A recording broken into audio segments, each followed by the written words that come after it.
I'm Emma Rodriguez, 29 years old, and I own the most successful mobile veterinary clinic in rural Colorado.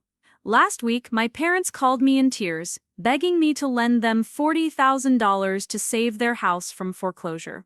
The same $40,000 they promised was my college fund, but instead spent on my sister Bella's extravagant honeymoon to Bali 3 years ago. The same sister who called me selfish for refusing to pay for her wedding dress. The same parents who told me education was a luxury when I got accepted to Colorado State's veterinary program with a partial scholarship. When they hung up, after I said no, I couldn't help but smile. Sometimes karma takes its sweet time, but when it arrives, it's absolutely perfect. Before we jump back in, tell us where you're tuning in from, and if this story touches you, make sure you're subscribed, because tomorrow I've saved something extra special for you. Growing up in the Ahwatukee Foothills of Phoenix, Arizona, our ranch-style house in the planned community looked like every other middle-class family's dream. Dad, David Rodriguez, sold cars at the largest dealership chain in the valley, and Mom Maria Rodriguez worked her way up to senior teller at Wells Fargo. Together they pulled in about $85,000 a year, which in the early 2000s felt like we had everything we needed. 2 cars in the driveway, a swimming pool in the backyard, and family barbecues every Sunday where neighbors would stop by to chat over the fence. But inside our beige stucco walls, there was always an unspoken understanding about who mattered more. My younger sister Isabella, who everyone called Bella, was 3 years younger than me and had been the center of our family's universe since the day she was born. I was 8 when she arrived, and I remember being so excited to have a little sister to teach and protect. What I didn't realize was that from that moment forward, I would become background scenery in my own family's story. The differences started small, almost invisible to an outside observer. When I was 10 and developed a deep fascination with animals, begging my parents to let me volunteer at the local animal shelter, Mom would sigh and say the shelter was too far away and too dangerous for a young girl. But when Bella turned 7 and announced she wanted to be a princess, Mom immediately enrolled her in an expensive dance academy that specialized in ballet and pageant training. The classes cost $200 a month, not including costumes, shoes, and competition fees, but somehow the budget always stretched for Bella's dreams, while mine were deemed impractical. I learned early that my role in the family was to be the reliable one, the one who didn't need much attention or resources. When Bella got sick, the entire household revolved around getting her well. When I caught the same flu a week later, I was expected to tough it out and not miss school because education was important. When Bella wanted a new bike, it appeared in the garage within days. When mine got stolen from the school bike rack, Dad suggested I start walking more for exercise. The pattern became more obvious during holidays and birthdays. Bella's celebrations were events that required weeks of planning, themed decorations, and guest lists that included half her class. Her 8th birthday party was a princess theme that cost over $600, complete with a rented castle bounce house, professional face painting, and goodie bags stuffed with expensive trinkets.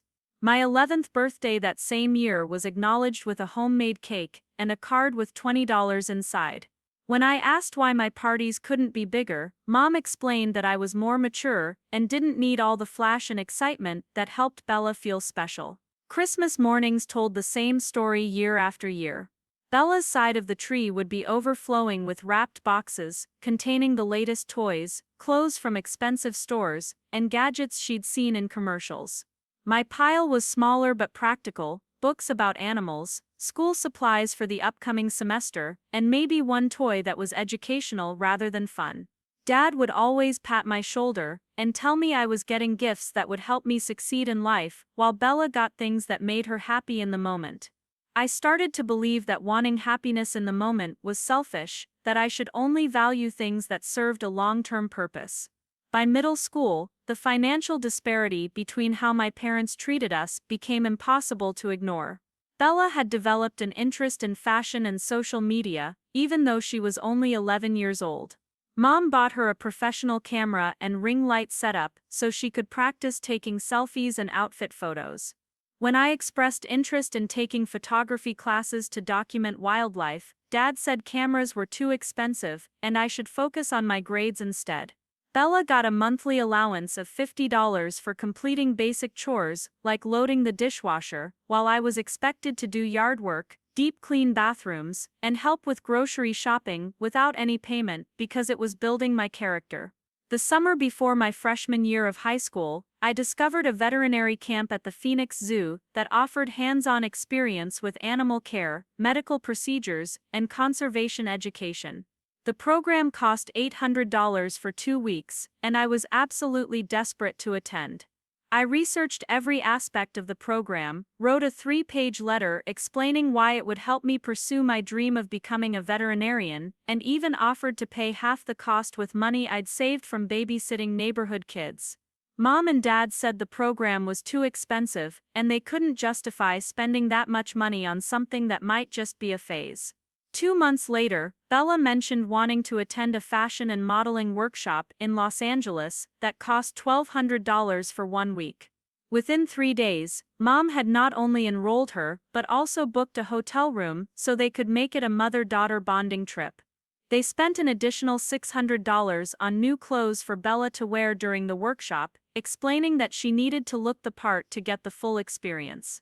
When I pointed out that the fashion workshop cost more than the veterinary camp, Dad said the modeling industry was about connections and first impressions, while veterinary work was about education, and I could learn everything I needed from books. High school intensified everything about our family dynamics.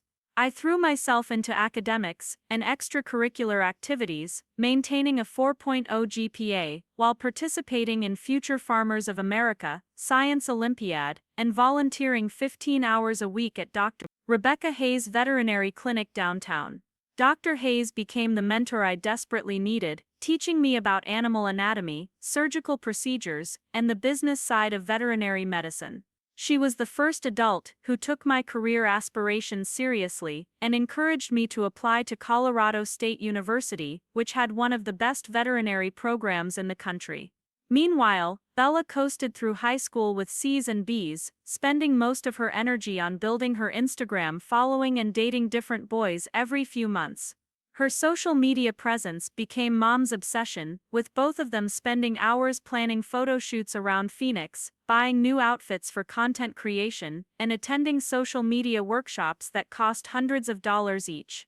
By her junior year, Bella had 15,000 followers and was earning small amounts of money from sponsorship deals with local boutiques and beauty brands.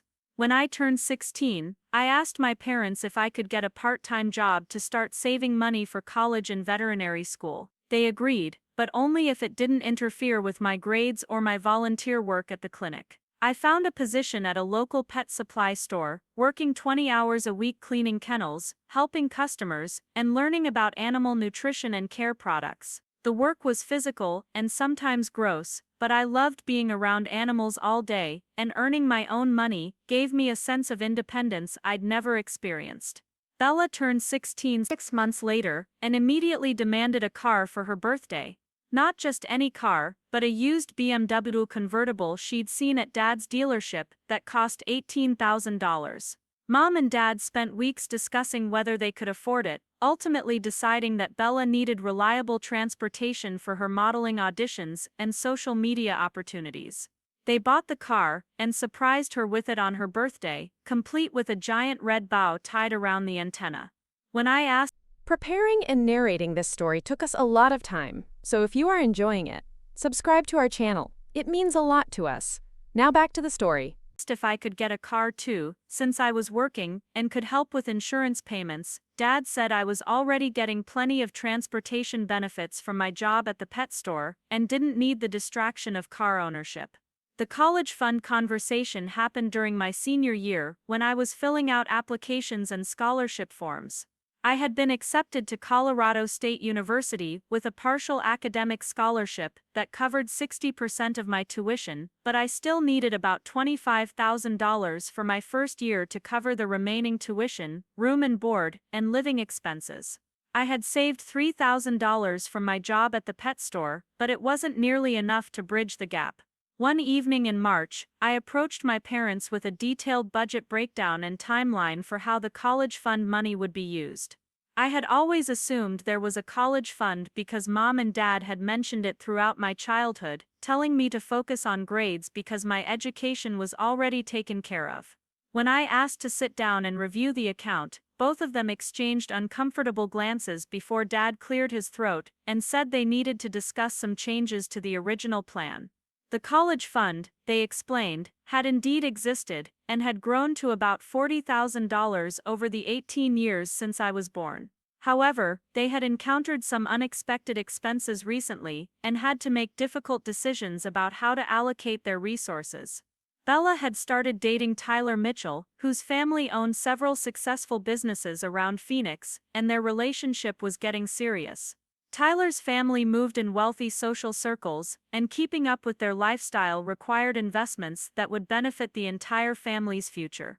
When Bella and Tyler got engaged after dating for 8 months, his family offered to pay for half of their wedding expenses, which they estimated would cost around $30,000.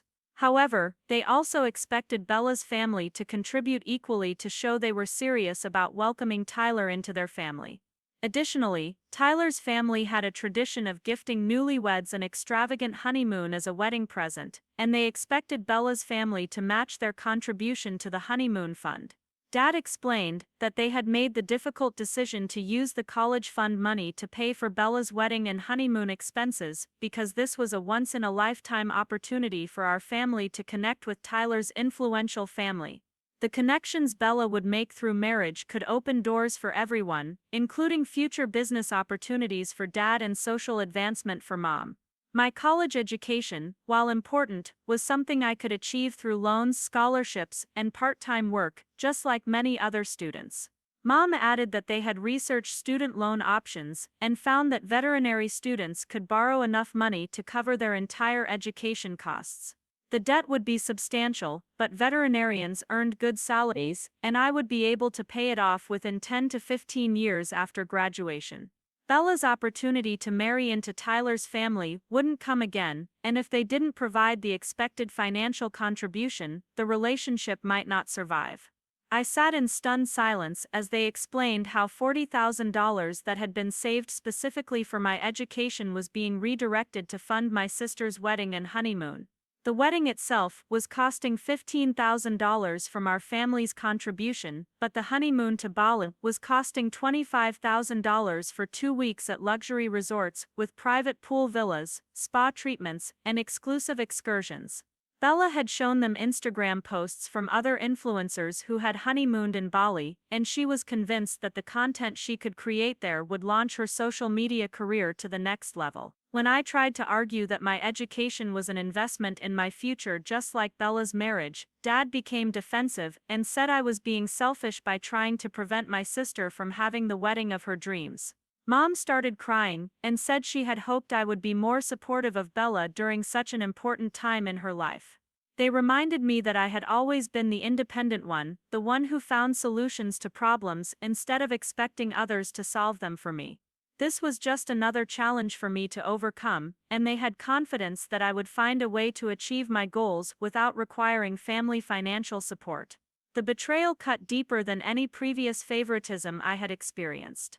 This wasn't about getting a smaller birthday present or being denied a summer camp. This was about 18 years of promises and planning being erased so that Bella could have an Instagram-worthy honeymoon with her fiancé of 8 months. The money had been saved specifically for my college education, dollar by dollar, year after year, and now it was being spent on a luxury vacation that would last 2 weeks. That night, I locked myself in my room and cried until my eyes were swollen shut. Dr. Hayes had been encouraging me to apply for additional scholarships and grants, but the deadlines for most major awards had already passed. Student loans would cover the basic costs, but I would graduate with at least $60,000 in debt before even starting veterinary school, which would add another $100,000 to my total. The financial burden felt crushing, especially knowing that my parents had the money to help but chose to spend it on Bella's honeymoon instead. The next morning, I called Dr. Hayes and explained the situation. She was furious on my behalf and immediately started making phone calls to colleagues at veterinary schools across the country. Within a week, she had connected me with 3 different scholarship opportunities that were specifically designed for students who demonstrated financial need and exceptional commitment to animal care. The applications required essays, letters of recommendation, and detailed financial information, but Dr. Hayes helped me prepare everything and even waived my volunteer hours so I could focus on the applications. 2 months later, I received notification that I had been awarded a full scholarship to Colorado State University that covered tuition, room and board, and a small stipend for living expenses. The scholarship was funded by a foundation created by a veterinarian who had struggled to afford his own education decades earlier. Dr. Hayes cried when I told her the news, and for the first time since learning about the college fund betrayal, I felt hopeful about my future. When I shared the scholarship news with my parents, their reaction was lukewarm at best. Mom said she was proud of me for finding a solution, but she seemed more focused on wedding planning details. Dad congratulated me briefly before launching into a story about how Tyler's family had offered to help him get a promotion at a luxury car dealership they partially owned. Even my academic success was overshadowed by the benefits Bella's relationship was bringing to the family. The wedding took place 6 months later at an expensive resort in Scottsdale, with 200 guests and every detail carefully planned for maximum social media impact. Bella wore a $3,000 dress and hired a professional photographer and videographer to document every moment. The honeymoon to Bali was even more extravagant than I had imagined, with daily posts showing private beach dinners, couples spa treatments, and helicopter tours over volcanic landscapes. The content performed well on Bella's social media accounts, gaining her another 10,000 followers and several new sponsorship deals. Meanwhile, I moved to Colorado for my freshman year at Colorado State University, carrying everything I owned in 2 suitcases and a backpack. The transition was difficult, not just because I was far from home, but because I had to learn how to navigate college life without any family support or guidance. My parents called occasionally to check in, but our conversations were always brief and focused on my grades rather than my personal experiences or emotional well-being. Parts 2, 5, The College Years and Growing Independence. My dorm room at Colorado State University was a 10 by 12-foot space that I shared with Sophia Chen, an engineering major from Denver whose parents had immigrated from Taiwan when she was 5 years old. Sophia's family operated a small restaurant in Denver's International District, and while they weren't wealthy, they had saved every penny to ensure their daughter could attend college without debt. The contrast between her family's sacrifices and my own family's priorities was stark, but Sophia never made me feel bad about my situation. The full scholarship I had received covered tuition and basic room and board, but it didn't include money for textbooks, lab fees, or personal expenses.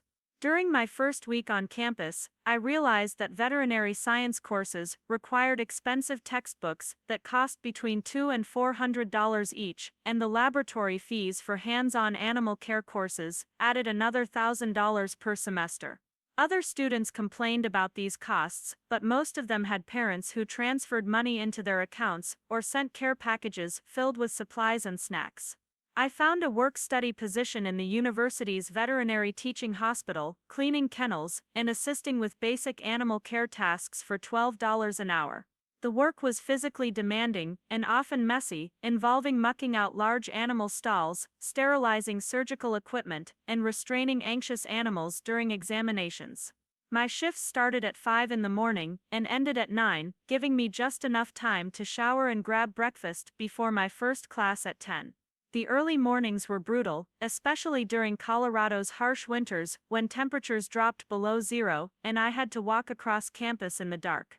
My course load was intense, with classes in organic chemistry, animal anatomy, physiology, and microbiology requiring hours of studying every night. While other students formed study groups and socialized in the evenings, I spent most of my free time in the library, often falling asleep over my textbooks after 18-hour days that combined work and academics. The exhaustion was constant, and I lost 15 pounds during my first semester simply because I didn't have time to eat regular meals. Sophia became my lifeline during those difficult months, sharing her meal plan swipes when I couldn't afford the cafeteria and helping me study for exams when I was too tired to focus. Her family invited me to Denver for holidays, treating me with the warmth and support I had never experienced at home. Mrs. Chen would pack containers of homemade dumplings and soup for me to take back to campus, insisting that I needed to eat more to maintain my energy for studying. Mr. Chen would ask detailed questions about my classes and career goals, showing genuine interest in my progress and offering encouragement when I felt overwhelmed. Meanwhile, Bella's social media presence continued to grow rapidly after her honeymoon content went viral. Her Instagram account gained over 50,000 followers, and she started receiving sponsorship offers from major fashion and beauty brands. The money wasn't substantial yet, but the attention and validation fed into her sense of importance and entitlement. She dropped out of community college after her first semester, claiming that traditional education was outdated and that social media entrepreneurship was the future of business. Mom and Dad fully supported Bella's decision to leave school, praising her for thinking outside the box and pursuing modern opportunities. They converted the spare bedroom in their house into a professional photography studio, complete with ring lights, backdrop stands, and editing equipment that cost over $5,000. Tyler, who worked in his family's financial planning business, helped Bella incorporate as a limited liability company and set up business banking accounts to manage her influencer income. During my rare phone calls home, the conversations always centered around Bella's latest achievements and opportunities. Mom would spend 20 minutes describing a new brand partnership Bella had secured or a networking event she had attended with Tyler's family. When I mentioned making Dean's List or receiving recognition for my research work with large animal nutrition, the responses were brief acknowledgments before the conversation returned to Bella's social media success. Christmas break during my freshman year was particularly difficult. I had saved money for months to afford a plane ticket home, sacrificing meals and walking everywhere instead of taking the campus shuttle to save on transportation costs. When I arrived at the Phoenix airport, no one was there to pick me up. Mom texted that they were running late because Bella had a last-minute photo shoot for a holiday campaign with a local jewelry company. I waited for 2 hours before taking an expensive taxi to the house, using money I had budgeted for Christmas gifts. The house had been transformed into what looked like a professional photography studio, with lighting equipment, camera gear, and racks of clothing taking up most of the living room space. Bella was in the middle of shooting content for New Year's Eve party outfits, trying on different dresses, while Mom acted as her photography assistant, and Tyler operated the camera equipment. Dad was watching from the kitchen, occasionally offering suggestions about lighting angles and backdrop positioning. When I walked in with my suitcase, the reaction was casual, almost dismissive. Mom gave me a quick hug and said they would catch up later after Bella finished her shoot, which could take several more hours depending on how the photos turned out. I went to my old bedroom, which had been partially converted into storage space for Bella's business inventory. Boxes of clothing, jewelry and beauty products were stacked against the walls, and a desk had been set up for packaging and shipping orders. That evening at dinner, the conversation revolved entirely around Bella's business growth and plans for expanding into YouTube videos and possibly a lifestyle blog.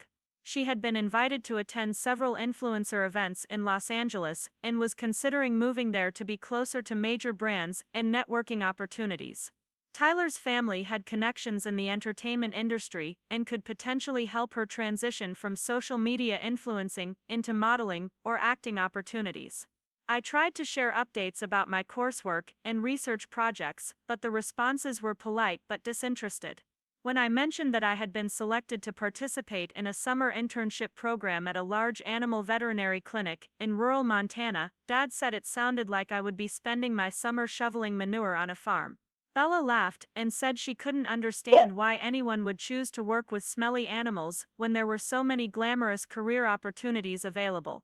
The rest of my winter break passed in a similar pattern, with family activities and conversations centered around Bella's business and social life, while I felt like a visitor in my own childhood home.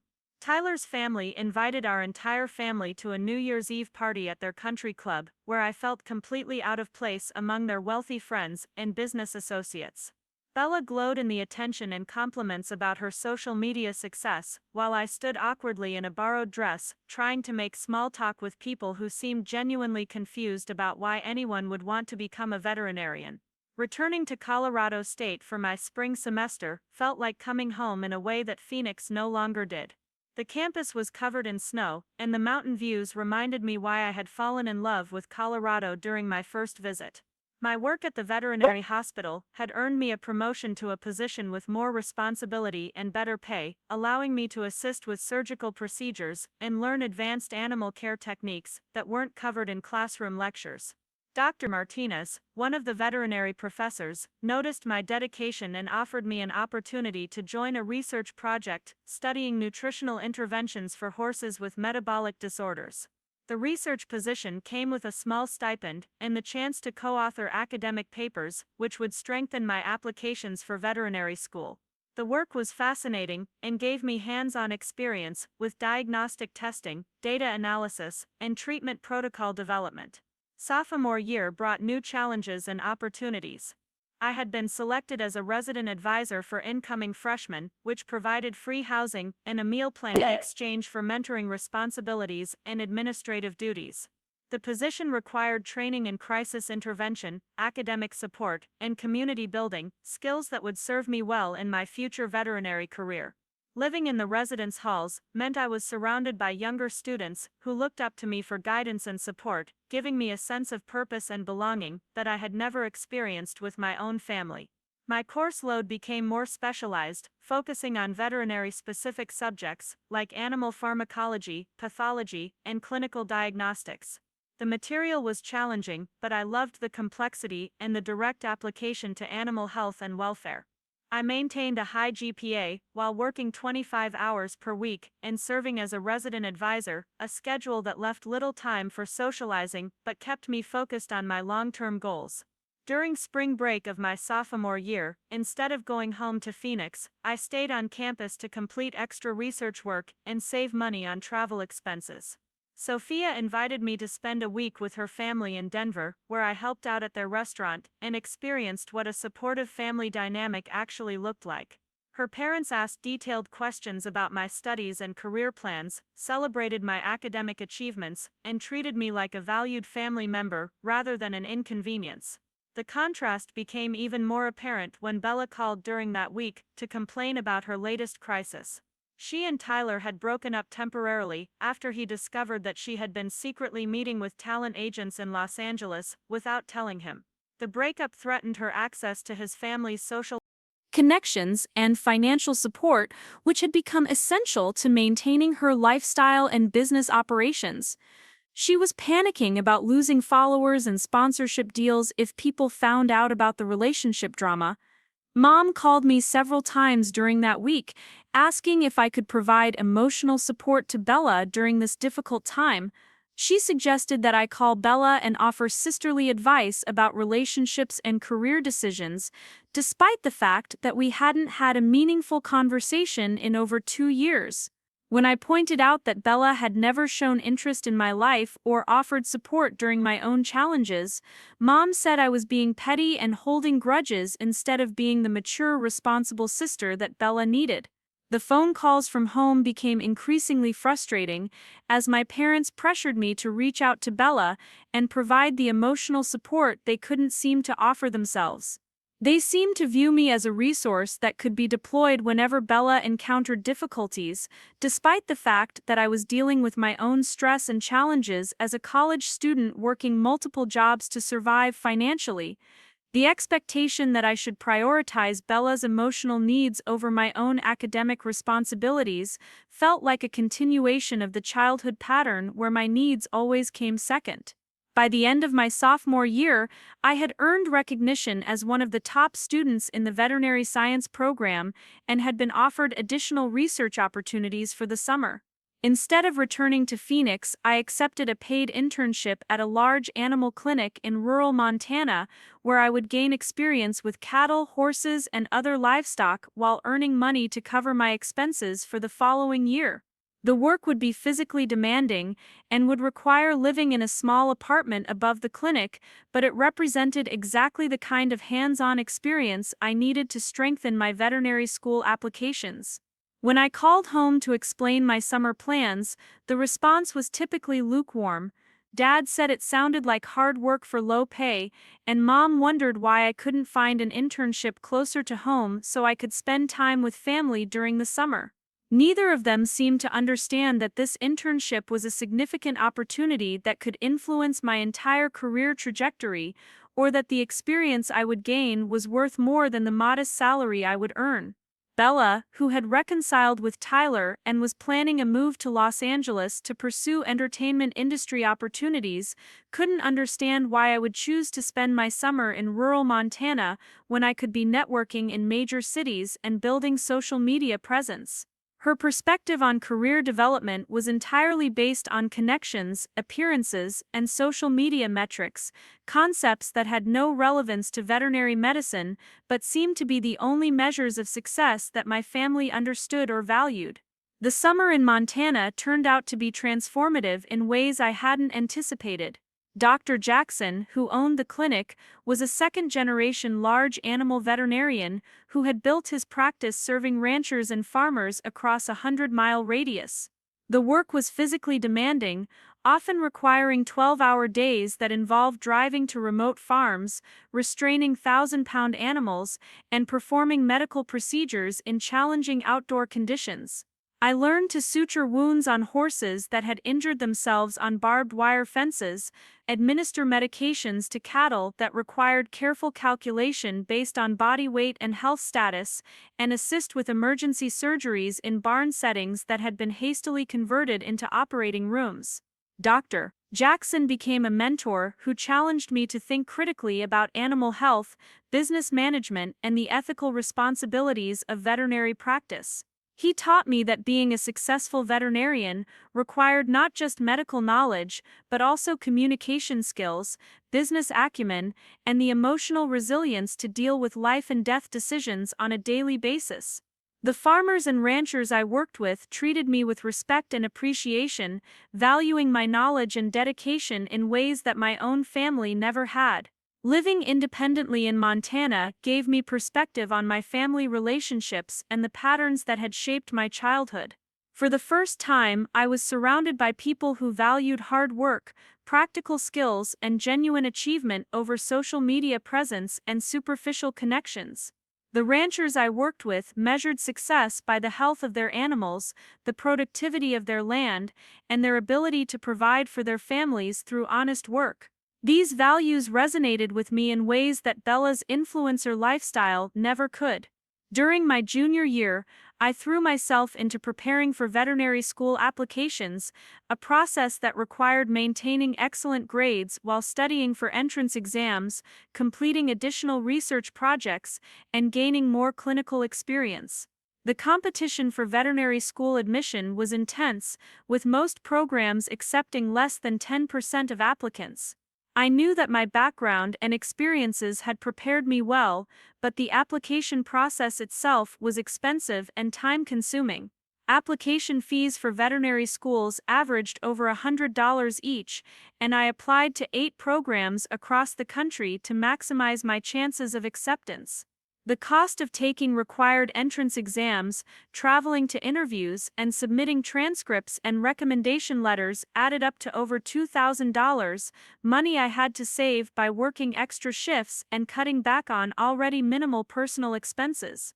While other students in my program received financial support from their families for application costs, I was entirely on my own.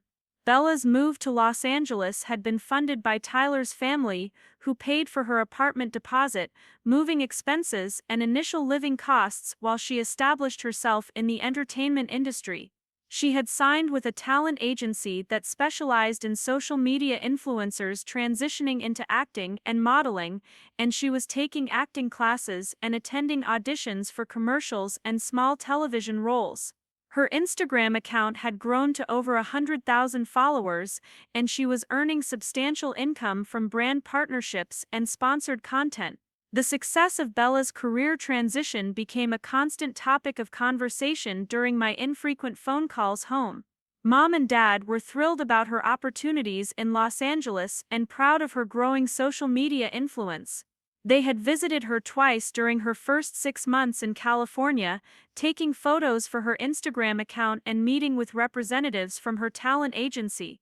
The financial investment they had made in her wedding and honeymoon was paying dividends in ways they had hoped, opening doors to opportunities that seemed glamorous and lucrative. Meanwhile, my academic achievements and research publications received minimal recognition or interest from my family. When I was selected to present my research at a national veterinary conference, Mom's response was a brief congratulations message, followed by a detailed update about Bella's latest audition for a national commercial campaign. The disconnect between what I valued and what my family celebrated had become so pronounced that I stopped sharing news about my academic and professional accomplishments altogether. Senior year arrived with the pressure of veterinary school applications, thesis research, and preparation for post-graduation life. I had been accepted to several veterinary programs, including my top choice at Colorado State University, which would allow me to continue working with Dr. Martinez on advanced research projects. The financial aid packages varied significantly between schools, but most programs required substantial student loans to cover tuition, living expenses, and the specialized equipment and supplies needed for veterinary education. The irony wasn't lost on me that I was facing six-figure debt to pursue my dream career while Bella's lifestyle and business ventures had been funded entirely by family money and Tyler's family connections. The $40,000 that had been my college fund would have covered a significant portion of my veterinary school expenses, reducing my debt burden and giving me more flexibility in choosing specialty areas and practice locations after graduation. As I prepared for graduation from Colorado State University, I reflected on the journey that had brought me to this point. Despite the lack of family support and the financial challenges I had faced, I had succeeded academically and professionally, earning recognition from professors and mentors who valued my dedication and potential. The research experience I had gained would strengthen my veterinary school applications, and the work ethic I had developed would serve me well in the demanding years ahead. The relationships I had built with Sophia, Dr. Martinez, Dr. Jackson, and other mentors had shown me what genuine support and encouragement looked like. These people had invested time and energy in my success without expecting anything in return, celebrating my achievements and offering guidance during difficult moments. They had become my chosen family, providing the emotional foundation that I had never received from my biological relatives. Graduation day arrived with a mixture of pride and melancholy. Sophia's entire family drove from Denver to attend the ceremony, bringing flowers and planning a celebration dinner afterwards. Dr. Martinez and several other professors made a point of congratulating me personally and expressing excitement about my future in veterinary medicine. The support and recognition from these people meant more to me than any family celebration could have, but I couldn't help feeling sad about the absence of my parents and sister during such an important milestone. My parents had initially planned to attend graduation but canceled at the last minute because Bella had been offered an unexpected audition opportunity that conflicted with the ceremony date. Mom apologized profusely and promised to make it up to me, but the pattern was so familiar that I wasn't surprised or particularly hurt anymore. I had learned to find validation and celebration from people who genuinely cared about my success, rather than expecting it from family members who had consistently shown where their priorities lay. Part 6 Mine Veterinary School and the Building Storm Veterinary School at Colorado State University was everything I had dreamed of and more demanding than I could have imagined. The first semester alone cost $38,000 in tuition, lab fees, and required equipment, forcing me to take out substantial federal loans and apply for additional private funding to cover the shortfall. While my undergraduate classmates were starting entry-level jobs with steady paychecks, I was diving deeper into debt to pursue a profession that required 4 more years of intensive study, followed by potential specialization training. The coursework was relentless from day one. Gross anatomy required memorizing every bone, muscle, nerve, and blood vessel in multiple species while spending hours in the dissection lab working with preserved animal specimens. Pharmacology involved understanding how hundreds of medications affected different animals, with dosage calculations that could mean the difference between healing and harming a patient. Pathology demanded the ability to identify diseases from microscopic tissue samples, while surgery courses required developing the steady hands and precise technique needed to operate on creatures ranging from hamsters to horses. My financial situation forced me to maintain employment throughout veterinary school, something that most of my classmates didn't have to worry about. I worked weekends and evenings at an emergency veterinary clinic in Fort Collins, earning $18 an hour to assist with surgeries, monitor post-operative patients, and handle the intake of animals brought in during medical crises. The work was emotionally and physically exhausting, especially after spending all day in classes and study sessions, but the practical experience was invaluable, and the income helped reduce my reliance on loans.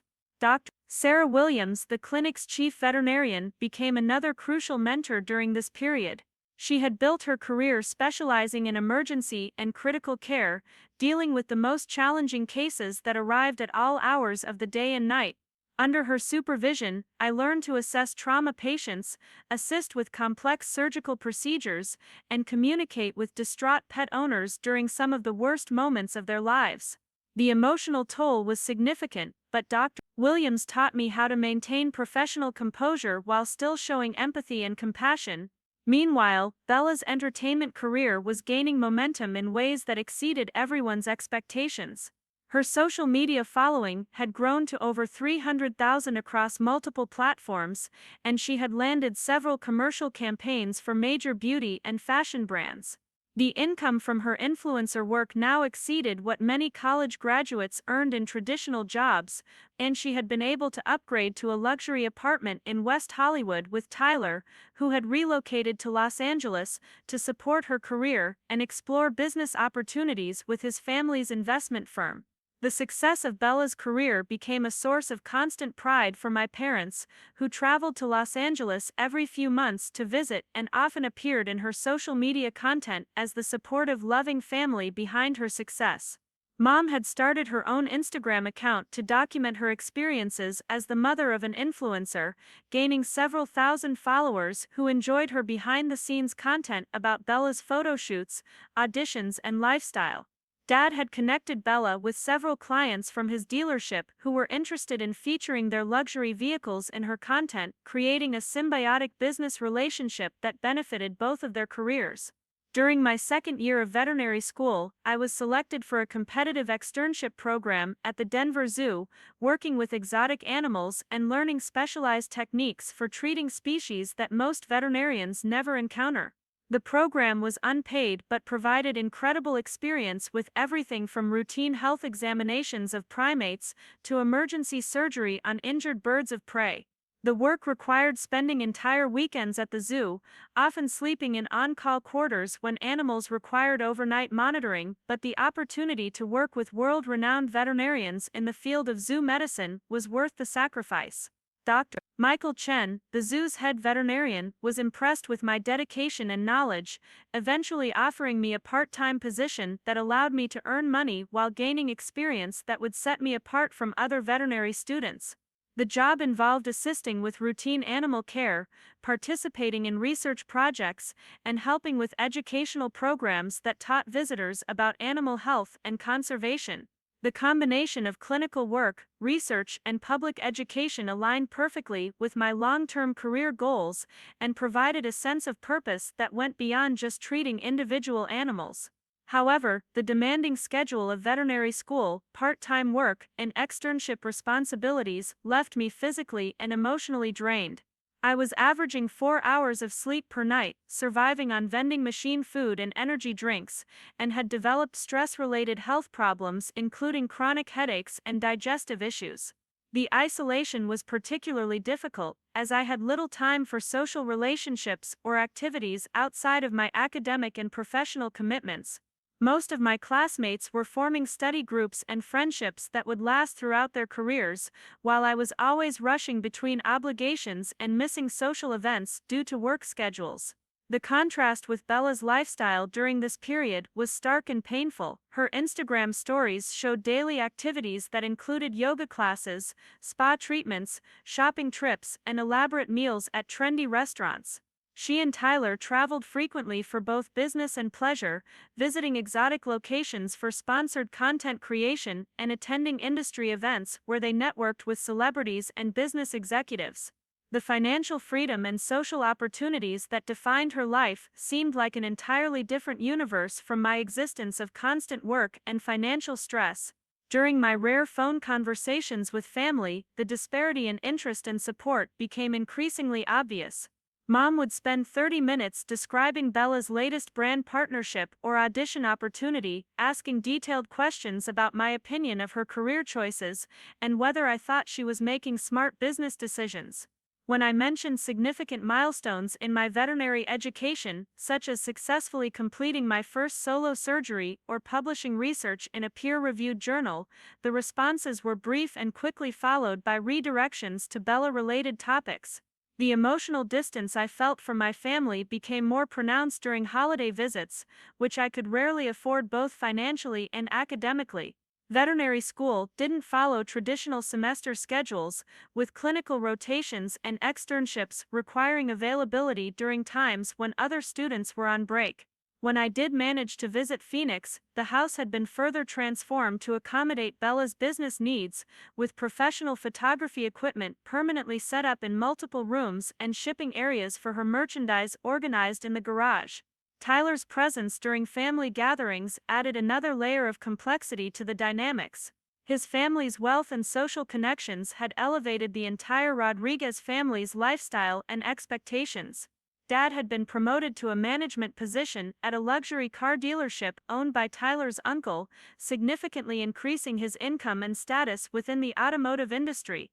Mom had left her bank teller job to work part-time managing Bella's business operations, handling sponsorship contracts, scheduling, and financial administration. The career advancement and lifestyle improvements that Bella's relationship had brought to the family reinforced their belief that supporting her had been the right investment decision.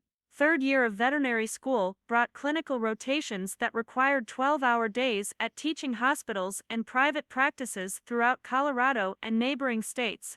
The rotation schedule was unpredictable, sometimes requiring relocation to rural areas for weeks at a time to gain experience with large animal medicine and agricultural veterinary practice. The constant travel and changing schedules made it impossible to maintain regular employment, forcing me to rely more heavily on student loans, while gaining the hands-on experience essential for graduation and professional licensure.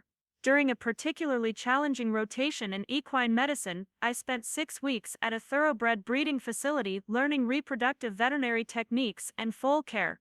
The work involved being on call 24 hours a day during foaling season, as mare deliveries could occur at any time and often required immediate veterinary intervention. The physical demands were extreme, requiring the strength to assist with difficult births, and the endurance to work through multiple consecutive nights when several mares were due to deliver. Doctor Jennifer Martinez, the facility's reproductive specialist, was one of only a few female veterinarians in the highly competitive field of thoroughbred medicine.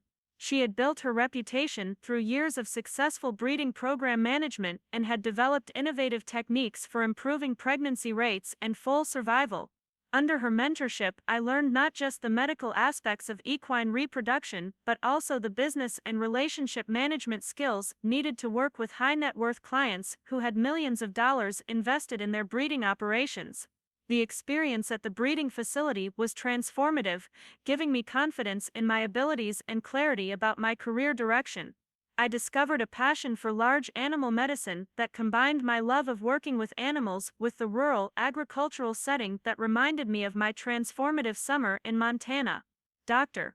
Martinez encouraged me to consider specializing in equine medicine after graduation, potentially pursuing additional training that would allow me to work with sport horses and breeding operations. However, the specialization path would require additional years of training at significantly reduced income, extending my period of financial dependence on loans and delaying my ability to establish financial independence. The decision was complicated by my growing awareness of my family's financial situation, which had become increasingly precarious despite their improved lifestyle and increased income. Dad's promotion came with higher expectations and pressure to maintain relationships with wealthy clients, while Mom's transition to managing Bella's business meant their household income was partially dependent on the success of Bella's influencer career. During my final year of veterinary school, Bella's career hit an unexpected plateau that sent shockwaves through the family's financial planning. Changes in social media algorithms and increased competition from younger influencers caused her follower growth to stagnate and her engagement rates to decline. Several major brand partnerships were not renewed, and the income that had supported her luxury lifestyle began to fluctuate unpredictably. Tyler's family, who had initially been enthusiastic supporters of her career, started questioning whether the entertainment industry was a sustainable long-term plan and suggested she consider transitioning to more traditional business ventures. The pressure to maintain her lifestyle and social media presence led Bella to make increasingly desperate financial decisions. She had been spending beyond her means, assuming that her income would continue to grow indefinitely, and had accumulated significant credit card debt to fund her expensive clothing, travel, and lifestyle content. Tyler, who had been supporting her financially during income dips, started expressing frustration about her spending habits and lack of financial planning, creating tension in their relationship that occasionally spilled over into public social media drama. Mom called me more frequently during this period, ostensibly to check on my progress in veterinary school, but actually seeking advice about Bella's career and financial situation. She seemed to expect that I would provide solutions or suggestions for helping Bella navigate her professional challenges, despite the fact that I had no experience or knowledge about the entertainment industry.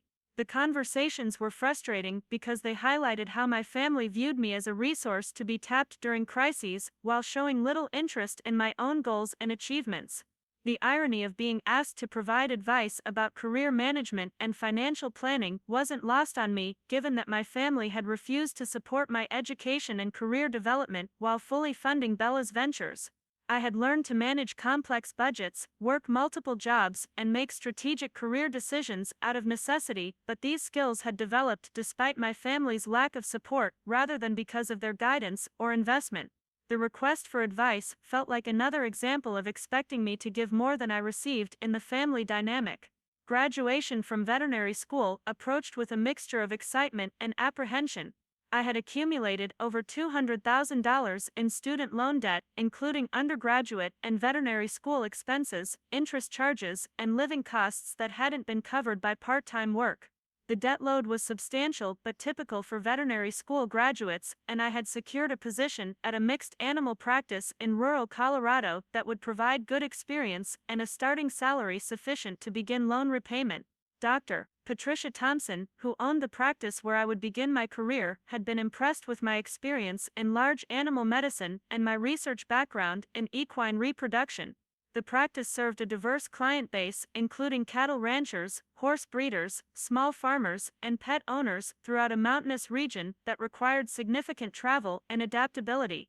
The work would be challenging and physically demanding, but it aligned with my interests and provided opportunities for professional growth in areas that matched my strengths and passions. The graduation ceremony was attended by Sophia and her family, Dr. Williams from the emergency clinic, Dr. Chen from the zoo, and several other mentors who had supported my journey through veterinary school. Their presence and celebration of my achievement meant more to me than I could express, representing the chosen family that had provided encouragement and guidance throughout the most challenging period of my life. The contrast with my biological family's absence was painful but not surprising, as they had consistently prioritized Bella's career events over my academic milestones. My parents had initially planned to attend graduation but canceled when Bella was offered an opportunity to audition for a reality television show that could potentially revive her stagnating career. The audition required her to be in Los Angeles during graduation weekend, and the family rallied around supporting her during what they viewed as a crucial career opportunity. Mom apologized extensively and sent flowers to my apartment, but the gesture felt hollow given the pattern of my achievements being secondary to Bella's needs and opportunities. Starting my veterinary career in rural Colorado felt like coming full circle from my transformative summer in Montana years earlier.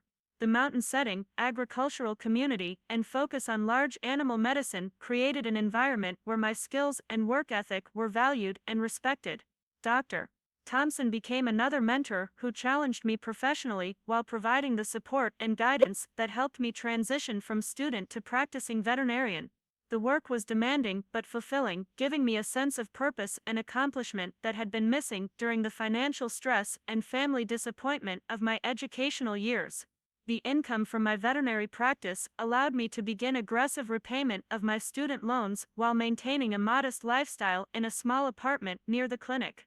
I drove a used pickup truck suitable for rural veterinary work and focused on building my professional reputation rather than accumulating material possessions.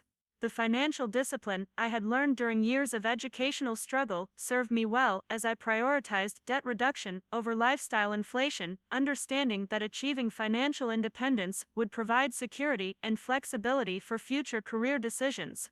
Meanwhile, Bella's reality television audition had been successful, leading to her participation in a show about social media influencers trying to transition into traditional entertainment careers.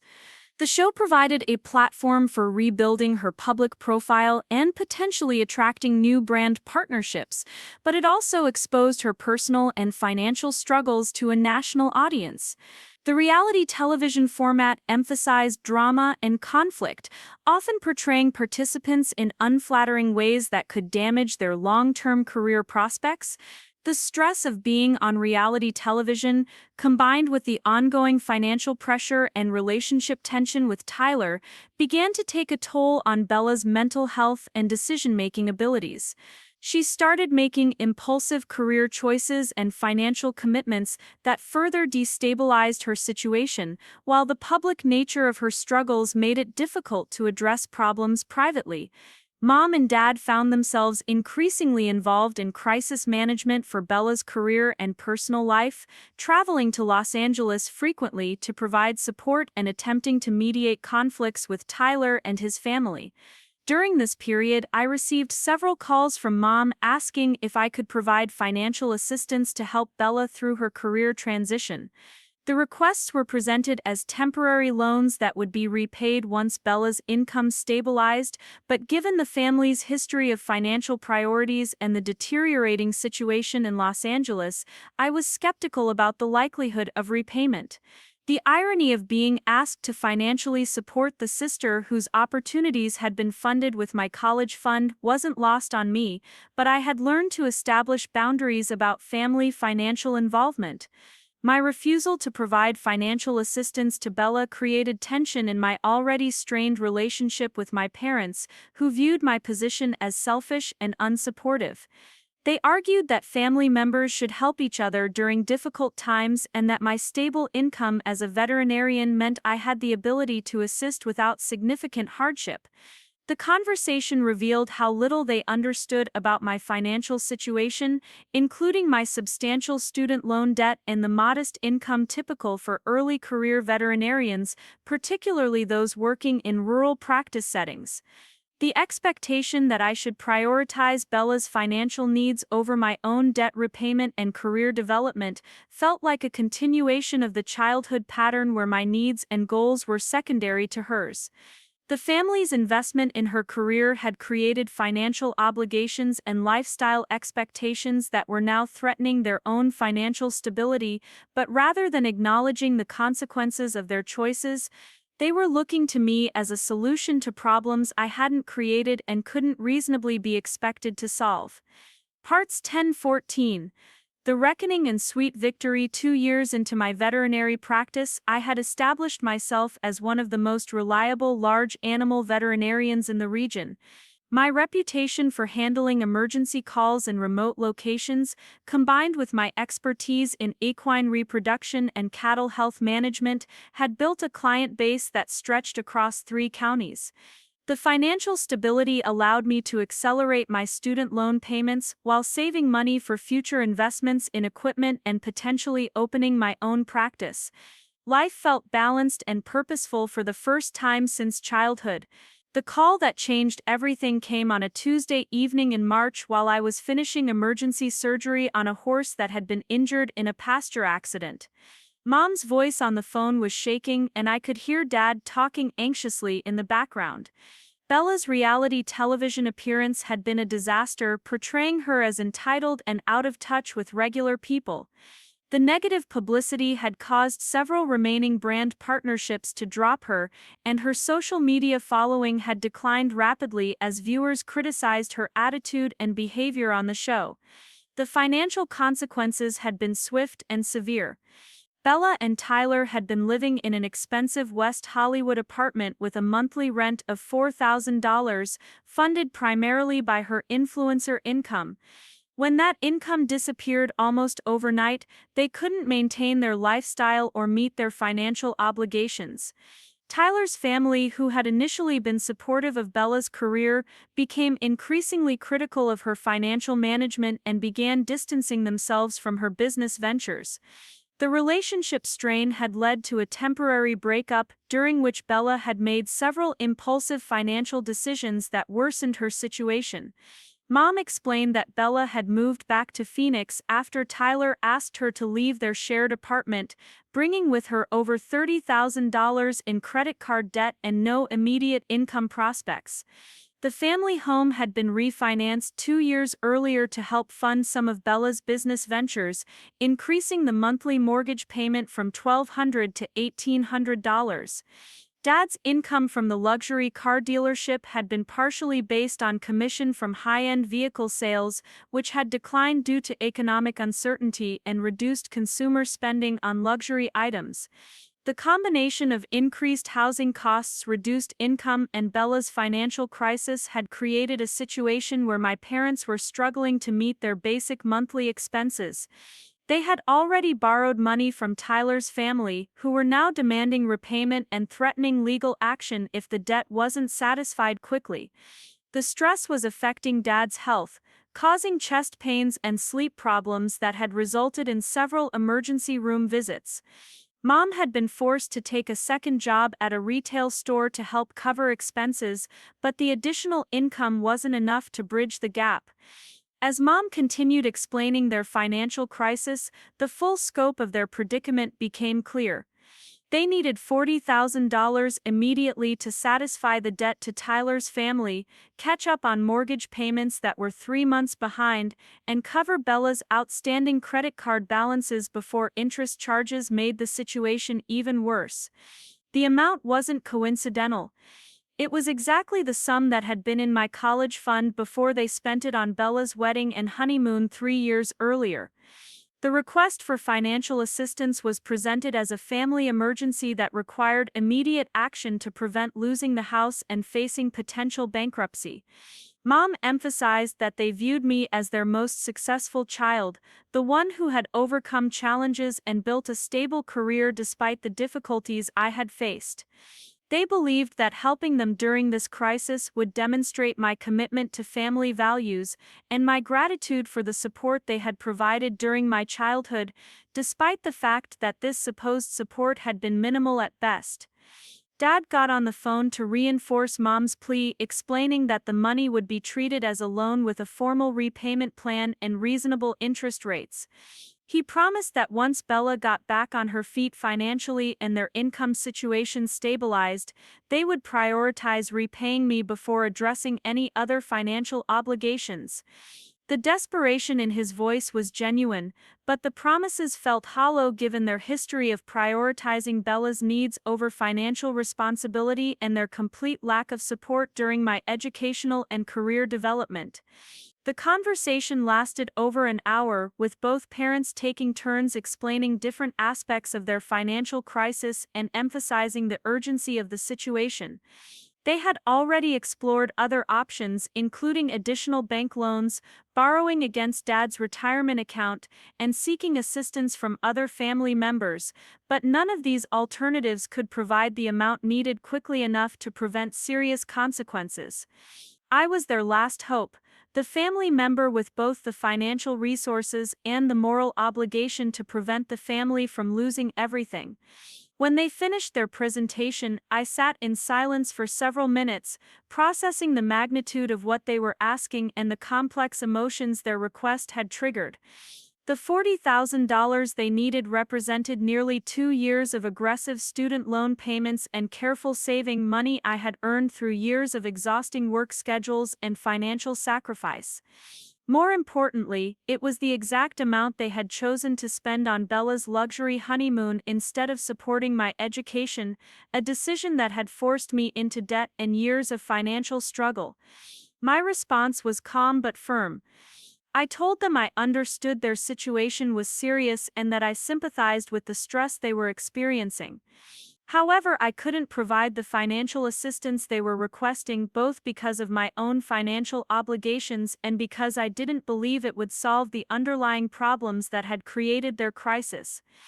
The fundamental issue wasn't a temporary cash flow problem but rather a pattern of financial decision-making that prioritized appearances and lifestyle over long-term stability and responsibility.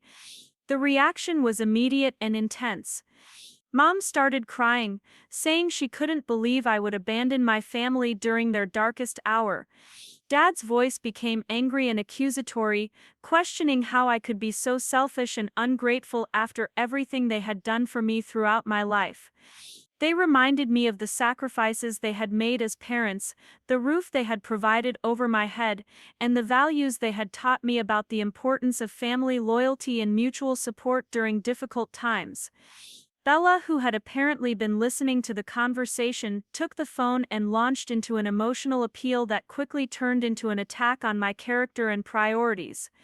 She accused me of being jealous of her success and opportunities, holding grudges from childhood that had nothing to do with the current crisis.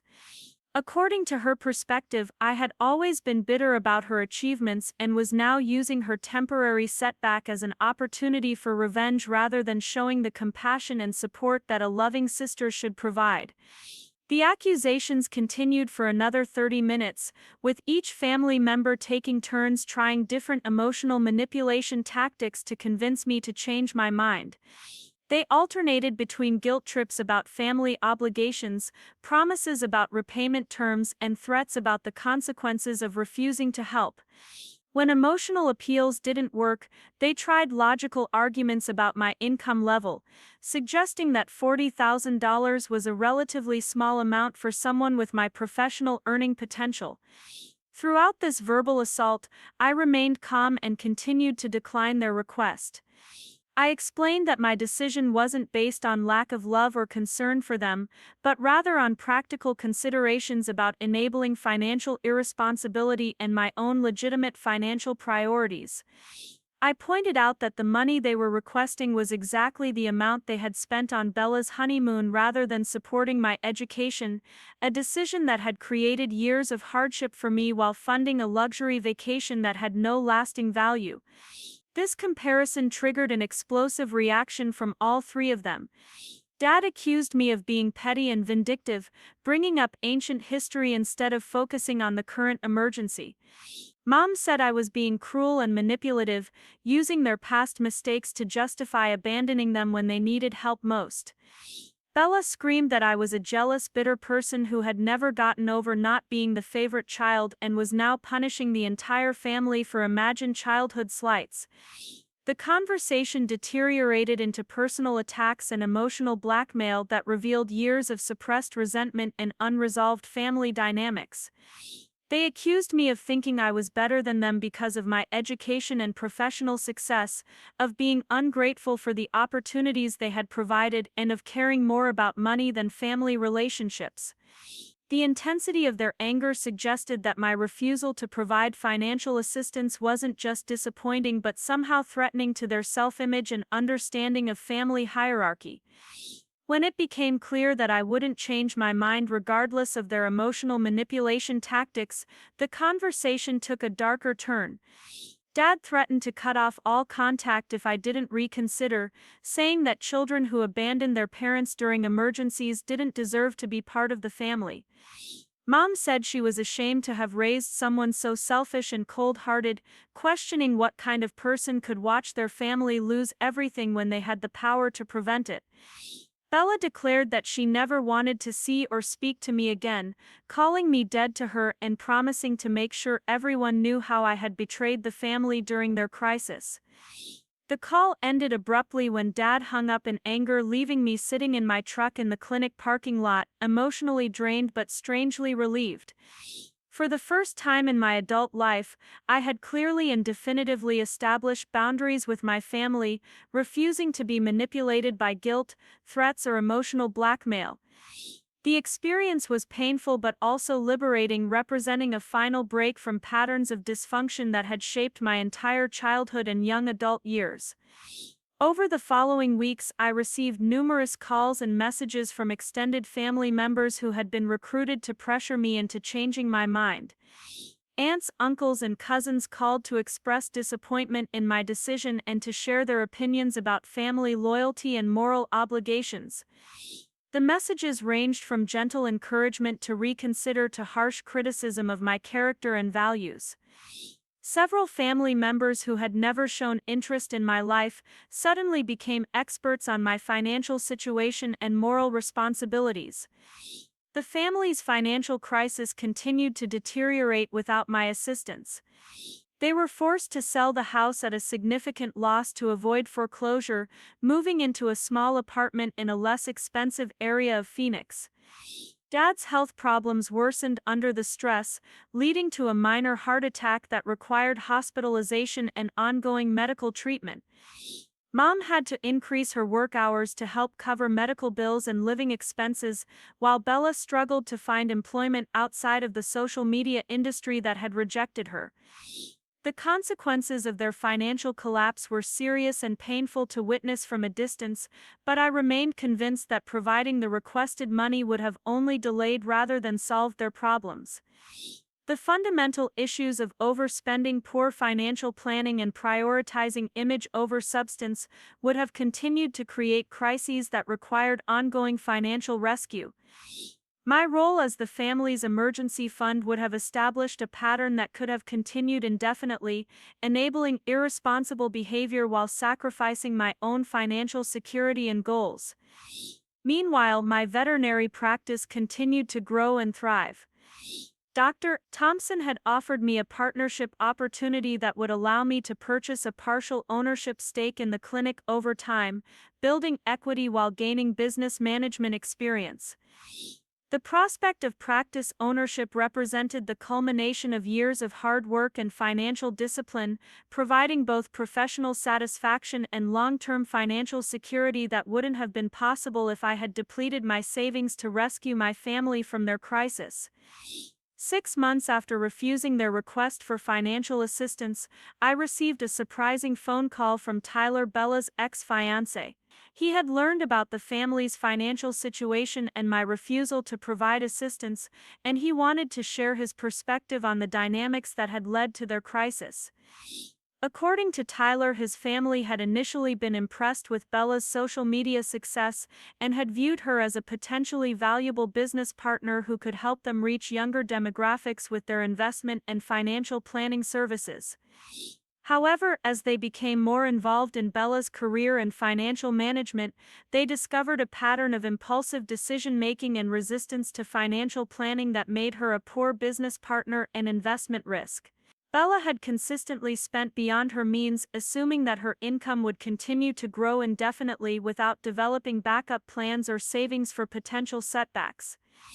When Tyler's family tried to encourage more conservative spending and better financial planning, Bella had viewed their advice as controlling and unsupportive of her creative career. Tyler explained that his family's decision to demand immediate repayment of their loans to my parents wasn't motivated by cruelty, but by recognition that continuing to enable poor financial decisions would only make the situation worse over time. They had provided several opportunities for Bella and my parents to develop more responsible financial habits, but these efforts had been met with resistance and resentment rather than gratitude and behavior change. The demand for repayment was intended to force accountability and hopefully encourage better decision-making in the future. The conversation with Tyler provided validation for my decision to refuse financial assistance, confirming that the problems weren't temporary setbacks that could be solved with emergency funding but rather fundamental character and decision-making issues that required personal growth and behavior change. Tyler's family, despite their wealth and resources, had reached the same conclusion about enabling versus helping, recognizing that true assistance sometimes required allowing people to face the consequences of their choices. 1 year after the initial request for financial assistance, I learned through extended family members that my parents and Bella had begun to stabilize their situation through their own efforts. Dad had found new employment at a different car dealership with a more stable salary structure, while Mom had been promoted to a management position at her retail job. Bella had eventually found work in digital marketing for a small company, using her social media experience in a more traditional business setting that provided steady income and benefits. The forced downsizing and lifestyle changes had been difficult for all of them, but they had also learned valuable lessons about financial responsibility and the difference between wants and needs. According to family reports, they had developed a budget and were slowly paying down their debts while building emergency savings to prevent future crises. The experience had been humbling but ultimately educational, forcing them to develop skills and habits that should have been established years earlier. During this period of family estrangement, I had continued to build my chosen family relationships with colleagues, mentors, and friends who shared my values and supported my goals. Sophia had completed her engineering degree and was working for a renewable energy company in Denver, allowing us to maintain our friendship despite the distance. Thompson had become not just a business partner but a trusted advisor who helped me navigate both professional and personal challenges with wisdom and perspective. The veterinary community in rural Colorado had embraced me as a valued colleague and community member, recognizing my dedication and expertise in ways that my biological family never had.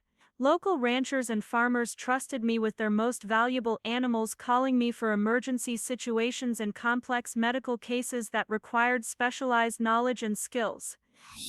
The respect and appreciation I received from clients and colleagues provided the validation and sense of belonging that I had always craved but never received from my family.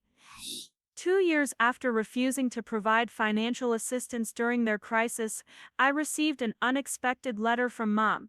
The handwriting was shaky and the tone was very different from the angry accusatory voice I remembered from our last conversation. She wrote that she had been thinking about our family relationships and the choices that had led to the breakdown in communication.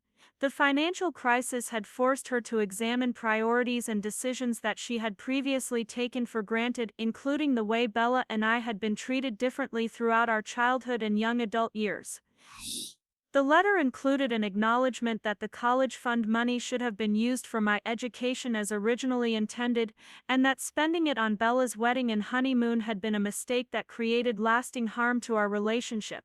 Mom admitted that she and Dad had consistently favored Bella, making excuses for this favoritism by telling themselves that I was more independent and capable of succeeding without support. They had failed to recognize that everyone needs encouragement and investment from their family regardless of their apparent strength or capability. The apology was imperfect and incomplete, but it represented the first time either parent had acknowledged their role in creating the family dysfunction that had caused so much pain over the years. Mom expressed regret about the way they had responded to my refusal to provide financial assistance, recognizing that their emotional manipulation and threats had been inappropriate and unfair. She asked if there might be a possibility of rebuilding our relationship on more honest and equitable terms, without expectations about financial support or family obligations that weren't mutually agreed upon. The letter also included an update about Bella, who had apparently undergone significant personal growth during the difficult period following her career collapse and financial crisis. She had started therapy to address some of the entitlement and impulsive behavior patterns that had contributed to her problems, and she was learning to take responsibility for her choices rather than expecting others to rescue her from consequences. Mom suggested that Bella was interested in apologizing for her role in the family dysfunction and the hurtful things she had said during our last conversation. Reading the letter brought up complex emotions that I wasn't entirely prepared to handle. Part of me felt vindicated that my family was finally acknowledging years of unfair treatment and taking responsibility for their choices. Another part felt sadness about the relationships that had been damaged and the time that had been lost due to patterns of dysfunction that could have been addressed much earlier with honesty and effort from all parties involved. I decided to respond to Mom's letter with cautious openness, acknowledging her apology while being clear about my boundaries and expectations for any future relationship. I explained that rebuilding trust would require consistent behavior change over time, not just acknowledgement of past mistakes. I was willing to engage in limited contact and communication, but I wouldn't tolerate any attempts to guilt-trip me about family obligations or manipulate me into providing financial or emotional support that I wasn't comfortable offering. The process of rebuilding family relationships has been slow and sometimes difficult, but it has also been healing in ways I didn't expect. Bella and I eventually had a long conversation in which she took responsibility for her part in our family's dysfunction and expressed genuine regret about the way she had treated me throughout our childhood and young adult years. She acknowledged that she had been privileged in ways that she hadn't fully understood or appreciated, and that my success had been achieved despite obstacles rather than because of advantages. My parents have made efforts to show interest in my life and career without expecting anything in return, asking questions about my veterinary practice and expressing pride in my achievements in ways they never had before. The relationships aren't the same as they would have been if these patterns had been addressed earlier, but they represent significant improvement over the dysfunction and resentment that characterized our interactions for so many years. 3 years after establishing boundaries with my family, I achieved a milestone that felt like the ultimate vindication of my choices and sacrifices. I had saved enough money to purchase Dr. Thompson's veterinary practice outright, becoming the sole owner of a successful business that served a large rural territory. The practice ownership represented not just professional achievement but also financial independence and security that couldn't be threatened by family crises or external circumstances beyond my control. The success of my veterinary practice allowed me to begin giving back to the community in ways that aligned with my values and experiences. I established a scholarship fund for veterinary students from rural backgrounds who demonstrated financial need and commitment to large animal medicine. The scholarship covered tuition, books, and living expenses for students who might otherwise be unable to afford veterinary education, providing opportunities similar to the scholarship that had allowed me to attend college despite my family's refusal to support my education. I also began offering reduced-cost veterinary services for low-income farmers and ranchers who might otherwise be unable to afford proper care for their animals. The program was funded by higher fees charged to commercial operations and wealthy horse owners, creating a sustainable model that allowed me to serve the entire community regardless of clients' ability to pay standard rates. The work was personally satisfying and professionally rewarding, demonstrating that success could be measured not just by income and status but by positive impact on the community and profession. The contrast between my current life and the crisis my family had faced 3 years earlier wasn't lost on me. By refusing to enable their financial irresponsibility, I had protected my own financial security while forcing them to develop the skills and habits necessary for long-term stability. The $40,000 they had requested would have been spent and forgotten, providing temporary relief but no lasting solution to their underlying problems. Instead, my refusal had catalyzed personal growth and behavior change that served them much better in the long run. Today, I own a thriving veterinary practice, have nearly eliminated my student loan debt, and maintain healthy relationships with family members who respect my boundaries and appreciate my achievements. The path wasn't easy, and there were many moments when the isolation and financial stress felt overwhelming, but the independence and self-respect I gained through those struggles have been worth every sacrifice. Sometimes the most loving thing you can do for family members is refuse to enable their destructive behavior, even when that refusal is painful for everyone involved. The $40,000 my parents spent on Bella's honeymoon to Bali bought 2 weeks of luxury and social media content that was forgotten within months. The $40,000 I saved by refusing to rescue them from their financial crisis became the foundation for a business that will provide security and satisfaction for decades to come. In the end, their betrayal became my liberation and their crisis became my opportunity to demonstrate that success earned through personal effort and sacrifice is far more valuable than any assistance that comes with strings attached. Up next, you've got two more standout stories right on your screen. If this one hit the mark, you won't want to pass these up. Just click and check them out.